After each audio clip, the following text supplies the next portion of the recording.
Ang ganda at elegante na ng bagong PCX 160. Ito po ang standard type version mga idol.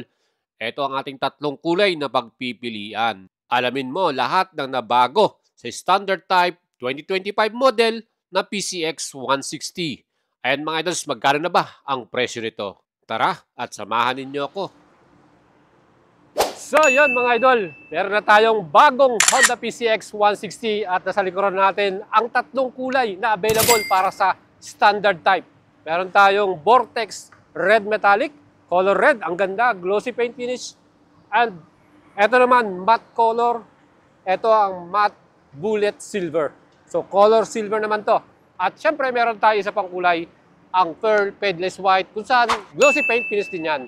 So mga idol, ito po ang latest model release ng Honda Philippines Incorporated at ito nga po ang bagong PCX 160 standard type. So ang presyo po nito ay 133,400. So sa mga idols po natin na gustong bumili nito, ano pang hinihintay ninyo? Alagang buwet lang ay bibigay natin sa inyo. Siyempre pa, mabilis at legit. Plus siyempre pwede rin kayong bumili ng cash or installment. Mag-send message lang kayo sa ating Facebook page, Boyad Salabaria. And siyempre, walk around natin tong bagong model na to at papakita natin sa inyo ano ba ang nabago at mga latest features ng bagong standard type na PCX 160 mga idol. At ang pinaka-visible sa lahat ng ating makikita, siyempre ang design na bago ng PCX 160 2025. Ito nga po ang standard type at meron din tayong road sync type mga idol. And ang pinakabagong design na B-type na daytime running light ng PCX 160. Yan po yung talagang takaw pansin eh. Makikita natin yung taillight din niya, binago na rin at iba na rin ang design. Compare natin sa 2024 model. Kita naman po, U-shape naman ito. At syempre yung kanyang mga ilaw, iba rin ang style, di ba mga idols? Dito po sa ating brand new model, talagang napaka-bold nung kanyang B-type na daytime running light. At ang ating emblem, iniba rin nila ang design. Siyempre, 3D emblem pa rin yan. Astig, di ba? Mga idols, ang color version na nilabas nila, isang matte color at dalawang glossy finish. Siyempre, yung red and white ang glossy at matte naman ang silver. Mga idols, ang ating engine type, same pa din. 157cc, liquid cool, program fuel injected, 4 valves, at yan po ay ESP Plus engine, CVT transmission. Max power natin 15.4 HP at 8,500 RPM at max torque 14.7 Newton meters. Para naman sa sukat ng kanyang bore by stroke, yan po ay mayroong 60 mm by 55.5 mm. And ang ating pinaka-muffler, same pa din ang style at design, di ba?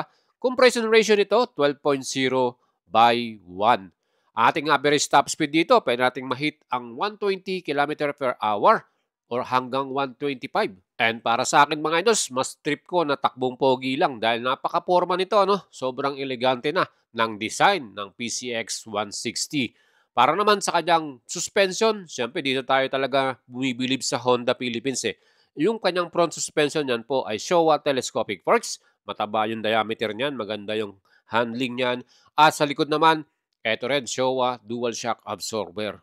So sa ating suspension talagang itong maganda sa model na to. Ang ganda ng bounce at syempre kahit sa cornering talagang mapipil mo yung stability natin sa suspension na to. And para naman sa stopping power ng standard type, ito po ay naka-disc brake, hydraulic yan, 2-piston caliper at Nissin pa ang ginamit nilang brand. Talagang quality, di ba mga idols? At ang kagandahan sa standard type, meron tong equip na CBS or combined braking system. Same sa ating rear brake, yan din po ay naka-combined braking system with hydraulic disc, 1-piston Nissin caliper. Mga idols, pagdating naman sa pormahan ng ating wheels, maganda at multi-spoke ang kanyang alloy cast wheel mga idol, front and rear. Mapapansin nyo, color black ang kanyang pinaka-finish ng paint. At yan po ay para sa standard type lamang. Ang ating brand ng tire na ginamit nila dito ay IRC tire, 110-70 by 14 inch sa front, 130-70 by 13 inch naman sa rear. So pareho po silang wide tires, At maganda yung quality niyan dahil IRC yung brand na ginamit. Wheelbase naman na sukat, 1,313 mm. Standard type at road sig type, pareho lang sila ng sukat. Ang ground clearance naman, 134 mm. At ang total weight po ng standard type ay 132 kilograms. Mas magaan po ito kesa po sa Rosing type na meron namang total weight na 133 kilograms. Again, ang ating fuel cap, mabubuksan mo yan katabi ng ating keyless. At yan po ay merong fuel capacity 8.1 liters. Ang kagandahan dito sa ating PCX, meron na tayong lagayan ng ating fuel cap. So, komportable tayo dyan at convenient para sa atin. Fuel consumption naman to, average 46 km per liter, matipid sa gas consumption. I-multiply mo sa 46 yan, ay malayo-layo na po mararating natin. Ayan, meron tayong front compartment kung saan nandyan po sa loob ang bagong USB Type-C charger. Pwede nating iwanan yung smartphone natin dyan at i-charge natin para pag tayo nag-long rides, full battery pa rin tayo. So hindi na tayo malolobat mga idols. Convenient pa rin yan para sa ating mga idols. At itong ating pinakalikuran, kita na po ninyo yung ating pormahan dito, di ba? At ito rin ang nagustuhan ko sa PCX dahil mababang seat height nito, 764 mm. Perfect sa ating mga Pilipino riders. O di ba mga idols, di tayo mahihirapang sumakay. Convenient para sa ating rider yan. Komportable pa ang pinaka-seat natin dito. Ang cover niyan ay two-tone pa. So may design tayo dito, may stitches na rin. Quality na rin at mas premium. O di ba mga idol? Siguradong komportable din kahit meron kang OBR or passenger na kasama. Underseat naman, yung ating luggage compartment, napakalaki. 30 liters luggage compartment ang kanyang capacity. Andyan sa loob yung ating maintenance-free na battery. Meron din tayong manual booklet, yung warranty natin, at meron din tayong tools na kasama. No? Meron din tong helmet hook. Pwede nating iwanan ang ating pinaka-helmet pag tayo nasa parking. Mga idols, yung ating pinaka-rear na grab bar. Yan. Komportable rin para sa ating passenger yan. Mga idols, isa sa mga naging bago dito, meron ng cover ang ating handlebar. Kita na naman po ninyo, mas elegante na yung kanyang style para siyang Forza, no? Well, for added convenience sa ating riders, Honda Smart Key. So, another good features yan dahil mas komportable na at mas madali nating may open ang ating engine, especially at may start na, no? Again, meron tayong remote with answer back at anti-theft alarm. So, pag nag-park tayo, i-switch on mo lang yung alarm niyan. Siguradong secure ang ating bike na to. Plus, meron tayong answer back. Pag nasa parking ka, madali mo na mahanap ang inyong motor. At mga idols, mag-leave kayo ng comment regarding po sa bagong design at style ng ating PCX 160. Okay po ba sa inyo itong handlebar cover at new design ng ating headlight? Mag-leave po kayo, mag-iwan kayo ng comment sa ating video mga idols ha. At ang ating handlebar sa left side. Itong standard type, same pa din yung mga switches and buttons na makikita natin from old model. Meron tayong busina, high and low beam, signal lights, at syempre yung ating pinaka-lever, same pa din po yan. Dahil dito wala po tayong passing light. Sa bago kasi na road sync type, meron tayong passing light doon.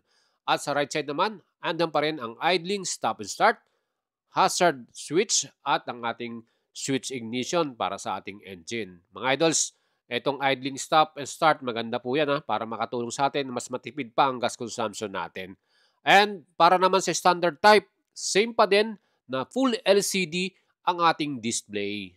At marami po naglilib ng comment nagtatanong sa atin kung ang standard type daw po ay naka-TFT display. Again, yan po ang ating LCD display na makikita natin din sa ating old model na 2024. Sa standard type lang po yan. And syempre, itong ating pinaka-ilaw, yan po, napaka-astig, di ba? LED daytime running light, LED headlight, at LED rin ang mga signal light sa front natin dito po sa PCX 160 2025 standard type model.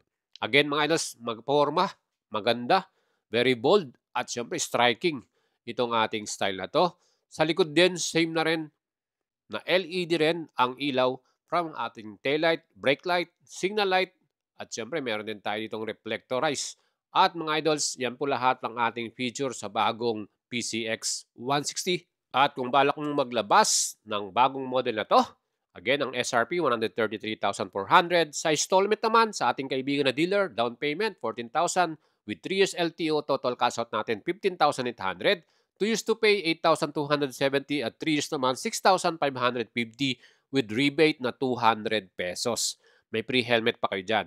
Again, ang ating namang total cash payout ay magiging 135,400 dahil mag-a-add po tayo ng 2,000 para sa 3 years LTO registration.